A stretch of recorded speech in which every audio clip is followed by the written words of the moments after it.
Kaibigan, alam mo ba na merong digmaan na nangyayari sa bawat araw at kasali ka dito?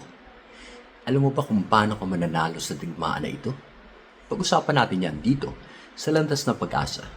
Ako po si Alvin Fabella at ngayong araw na ito, tayo magnilay sa aklat ni Lucas, chapter 10, verses 17 to 24.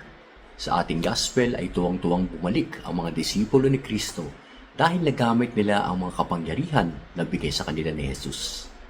Masayang-masayang bumalik ang 72. Inulat nila, Panginoon, kahit po ang mga demonyo ay napapasunod namin dahil sa kapangyarihan ng inyong pangalan. Ngunit pinaalala ni Jesus sa kanila na ang tunay na galak ay hindi dapat manggaling sa kapangyarihan na nanggaling din sa Kanya. Binigyan ko kayo ng kapangyarihang tapakan ang mga ahas at ang mga alakdan, at daigin ang lahat ng kapangyarihan ng kaaway, at walang makakapanakit sa inyo. Ngunit magalak kayo, hindi dahil napapasunod nyo ang masasamang espiritu, kundi nakatala sa langit ang inyong mga pangalan. Sinasabi ni Jesus na hindi dapat sila magalak, at tayo rin, hindi rin tayo dapat magalak sa kapangyarihan na ito, dahil merong digmaan na nangyari araw-araw. Hindi ito digmaan na may kasamang laman o dugo. Hindi ito isang labanan na militar o mga sandata na gawa ng tao.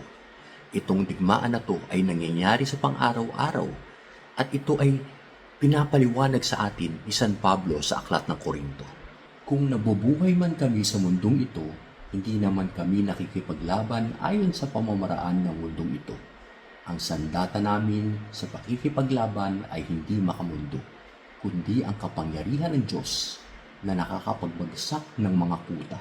Sinisira namin ang mga maling pangangatwiran. Ang digmaan na ito ay ang patuloy na pagkuha ng kaharian ng kadiliman sa ating mga kaluluwa. Ginagamit ng demonyo ang mga bagay ng mundong ito upang tayo ay akitin, kalimutan ng Diyos at tayo'y sumanib sa Kanya. Paano ba tayo mananalo sa labanan na ito na nangyayari sa pang-araw-araw? Ang ating unang-unang sandata ay dapat hangarin natin na makapiling natin ang Diyos sa bawat sandali. Humarap si Jesus sa mga alagad at sinabi ng walang ibang nakakarinig, "Pinagpala kayo sapagkat nakita niyo ang mga nakita niyo ngayon. Sinasabi ko sa inyo, maraming propeta at mga hari ang naghangad na makita ang inyong nakita at marinig ang inyong naririnig. Subalit hindi nila ito nakita ni narinig." Yan ang hangad ng mga dating propeta at mga hari, ngunit hindi nila nakita o narinig. Yan din dapat ang ating hangad sa bawat oras, sa bawat sandali, na kasama natin ang Diyos na tayo nasa Kanyang presensya sa bawat sandali, sa bawat araw. Yan ang ating sandata upang manalo tayo dito sa labanan ng kadiliman at ng liwanag. Kailangan tayo ay parating nasa presensya ng Diyos, pagkat yan ang magbibigay sa atin ng tunay na kagalakan na walang katapat. Na-bless ka ba ng pagdinilay na ito? Pakilike mo naman, pakishare mo, pakitag mo yung mga kaibigan mo dun sa comment section sa baba. Tulungan mo kami maghatid ng pag-asa sa mas maraming tao. God bless your week!